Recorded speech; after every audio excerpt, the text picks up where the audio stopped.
as we start with all of our guests, we like to break the ice. I think you may have seen this on a few of the others. Because for those who don't know, Ivo was our first biggest fan. Evo, yes. I subscribed first day. He made sure to let us know. Left likes, everything. So what we like to do when we have new guests on, we like to break the ice with a few highbrow questions. To get to know the character we're interviewing, we're talking to a little bit more, and we always find out things about people that we never knew with these questions. It is quite weird, isn't it? It is quite weird. So the first one is, what is your favourite sandwich? Yeah, we will judge you heavily if it's a hell sandwich. So my favorite sandwich is based on bread that is probably very hard to get here. So in Germany we have bread. So I'm from Germany. In Germany we have just getting that one out there. Bread that is black. So as black as your T-shirt. So you might have seen something like this in the supermarket. So one type of bread, pumpernickel, might be sold here as well. So it's bread that you can basically keep forever. Wow. But so it's black and not moldy. No. So the black is, I think, because there's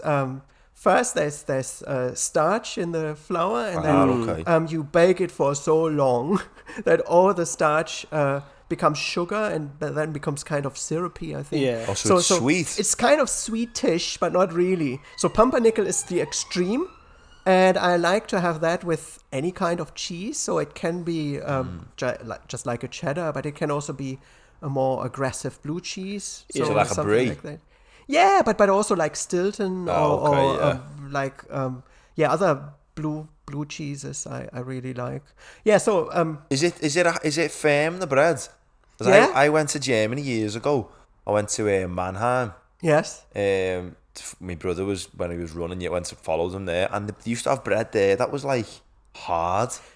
Typically the crust is very hard, and then it depends on what kind of bread you have. Inside it might be quite soft, but a lot of these dark breads have a lot of seeds. Yeah, that's what it has in. It basically goes on like that. So inside they are like a granola bar. Felt like I was having my breakfast again when I was eating it. So they are really like very heavy. So you if you eat one slice, it's probably the equivalent of 3 slices of white bread. Just dense, full of everything. And I mean, the thing is, it's really hard to get outside of Germany. So I think in Eastern Europe, sometimes they have similar bread. Yeah. But I actually make my own bread now because it's really hard to get can't get it anywhere else. Yeah. So the sandwich, so you've got the German, the black bread.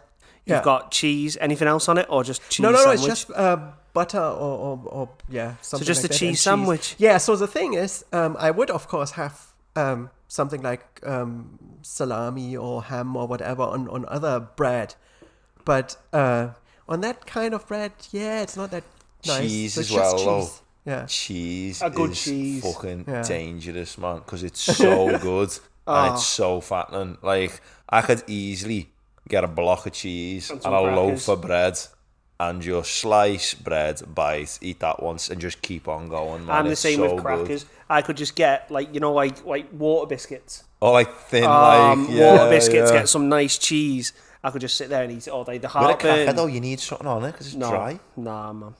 But then I think the best kind of bread, I mean, it's not really bread, but croissant. So you have a croissant with ham and cheese. So you have to put a lot of butter on it. I just do butter, but a lot. Yeah. So a buttery croissant. Ham and chease croissant's nice. Yeah. Melted cheese. You know got what? like the sweet croissants. I tell you what, Ivo, that was one of the simplest sarnies we've had. But, it sounds very nice. But it's not low. The worst, I'm still saying, was Malabar. Malabar's was terrible.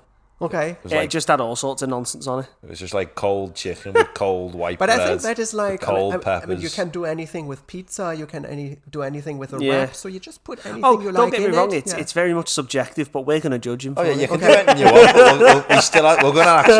We're gonna publish. I think we should go back and look at the sarnies. You make the sandwich leaderboard. And publish a ranking and say who will give the highest rank. Like the old Top Gear speed thing. Yeah, just we should give it like stars. But I think I probably dodged the question then because it's not a classical sandwich, I think. No, but it sounds... It's not the best, but it's not the worst. It's solid. I'm happy with solid middle class.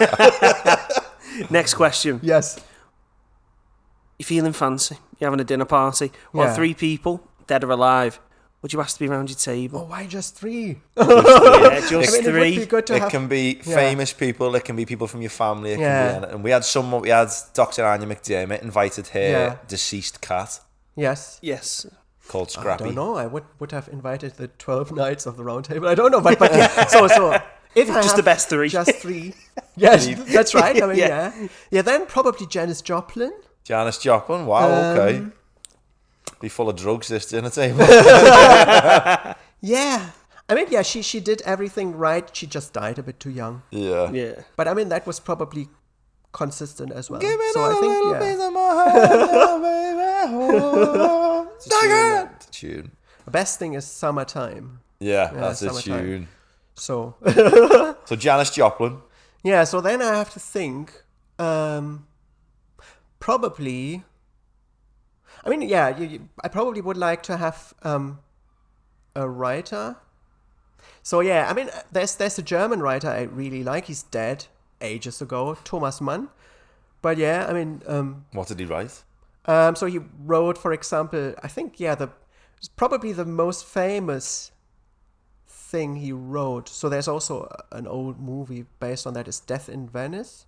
Okay. So it's just very depressing. Yeah. But yeah, so I think his first major book was Buddenbrooks, so that's about a family. Okay. Yeah, so he wrote he was probably maybe the first German who won the Nobel Prize for Literature. Wow. Okay. Yeah, so sometime 20s maybe 1920s he won the I wondered prize. if he'd get on with Janis Joplin. That's the beauty of it, right? They would have a great time, I'm sure. Yeah, Thomas Mann and Janis Joplin. You've got a musician from the 60s who's a hippie. Yeah. You've got a German writer. He was probably relatively conservative. Oh, right. And to be honest, I think he was probably on a personal level not a very nice person. Yeah. So I think all his children were kind of intimidated by him. Some killed themselves. Okay. So he was really not a very Sounds like nice a great person. guy. He wrote great stuff. I mean, third person. Yeah, that's difficult. Then I have to think. You got a musician, you got a writer. Yeah. So you got a hippie and a nutcase. I mean, probably the question is who is more of a nutcase, Thomas Mann or Janis Joplin? Context. Depends on the definition of a nutcase. Yeah. Probably Merlin the Magician, then, if I can't invite the whole round table. So Merlin the Magician. Yeah. To be fair, I invited you. What, did you not know the tales of the round table? Table? So the advisor of King Arthur. So he was the most powerful. It's like a druid or magician. Back in England? England, yeah. Like, so I mean, was like a druid who worked for the... Well, like a full-on like spellcaster and that? Well... He sounds like a sweet guy. Does sound like he sounds like a cool dude. He was the benevolent kind of magician, I think. So what, you've got So there's Morgana, so that's the... she was the devil, wasn't she? So actually, I think she would... Probably I should invite... rather her, maybe. Hold on, are these real people or are they mystical? No. So that's probably if I'm not allowed to invite. It's fine. He invited Jesus. So he invited Jesus, so you can have him. But if you want. Jesus is a historical person, right? I mean, he existed. Yeah, no. But he just didn't run on water and do. Exactly. He didn't part the fucking Red Sea. That wasn't Jesus anyway. That was Moses. Oh, fucking Moses! All the same, man. It's the same book. It's the same nonsense. Yeah. So we've got just to round that up. I would Janis like to Joplin. be a magician, to be honest. You would? Yeah, it's never too late, Ivo. You can try. Yeah. Always learn. I mean, I'm a bit skeptical. That's the problem. So. Yeah, I'm not sure science and magic go together. I mean, it would be great if it was possible. Yeah. But then it's also very secretive. So. What's it? The. So magicians generally they don't give away their tricks. So that's why. What's it called? The magician something. Dynamo. Oh, like some type of like the way doctors sign the oath. The guild. The magician. I can't remember. It's not like to share secrets. Yeah, basically. Ah, wow. It's part of something like that. I can't. It's all just deception, isn't it? They just deceive you. Yeah. Like you think something's magic, and actually they make you look over here. Why something's happening over here? This is funny actually. I went on holidays to Turkey a few weeks ago, and the guy I was getting a boat trip off said, "Do you want to see some magic?" They always try and trying to upsell you. Yeah, go on. And then he got me to write a vegetable down, and then went asked me some questions, and then went, "It's a carrot, isn't it?" And I went, "No." I wrote asparagus down, and he went, "Oh."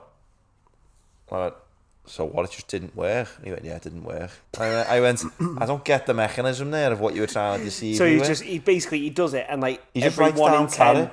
He just says most people say carrot, so I write down carrot. Yeah. But I purposely chose asparagus because he wouldn't have chose. So if more than 50% of people say carrot, it works more than 50% of the time. So it's magic. So he loses just under 50% of his boat trips, basically. We should go, that didn't work. That's a terrible business model, but funny. So the last question, now breaking the ice, is what was the worst job you've ever had? Yeah, I think probably the worst job was doing inventory in a shop. Oh, just like mundane. Yeah. No, I think it was... I wasn't very good at it, so I had to write stuff down in a book, and it had to be accurate, and it had to be legible. And my handwriting was one of the worst handwritings you can imagine. Still is. And I had a horrible pen, so it was really bad. And then I think they wanted to fire me after one day, and I said, "Okay, can I bring my own pen tomorrow?" so I got to keep my job. Yeah. How old was you? Teenager. So it How was long did you do that for? I was just usually you could do that as a student, as a high school student, 1 day or 2 days. It wasn't for a few days. It was just the end of the year. All the shops. So it was a smaller shop. So I think the owner had something like for crafting stuff. Yeah. So it was like beads and cardboard, and the beads, of course, you couldn't count them, so you had to weigh them and all those kinds of things. So you had to do something like 10. Was this like a summer job or? Yeah, it was like a short-term summer job. Yeah. You could also do it in a supermarket, but I did that a few times, and it wasn't particularly bad. I think most jobs I did were all right, but it was just the worst of the bunch. Yeah. Fair play. Yeah. We've had some clangers on that question as well. We've had some funny ones there. Yeah. Ian's was my favourite when the Sainsbury's. Yeah, he worked in Sainsbury's, and he said he was only there for half a day. He said, and I was non-stop all morning. He said, and I was in the car park pushing trolleys. He said, and I was sweating. He said, and I took a rest and went. He said, and then as soon as I stopped, he said, some boss shouted, "If you stand still any longer, you'll turn to fucking stone." He said, and I just went, "I'm fucking going, fuck this." Dealing with that. Yeah, he went, "I can't be doing with this." I mean, it was a bit like this when I worked in a hospital. So I did this instead of military service in Germany. Did you have to do military service? I would have had to do military service, or I could object, and then you had to do something else. Yeah. And a typical job was working in the hospital. Oh, wow. And they always, of course, had the idea that people who come straight from school, they are useless and lazy, and then you faster. Yeah, like shouting and I always thought, is that still in play in Germany, military service? No, I think they abolished this a few years later. Not that shortly afterwards, maybe 10, 15 years later. Wow. Yeah. I mean, it was not a bad time. I had to do this for a year. Right.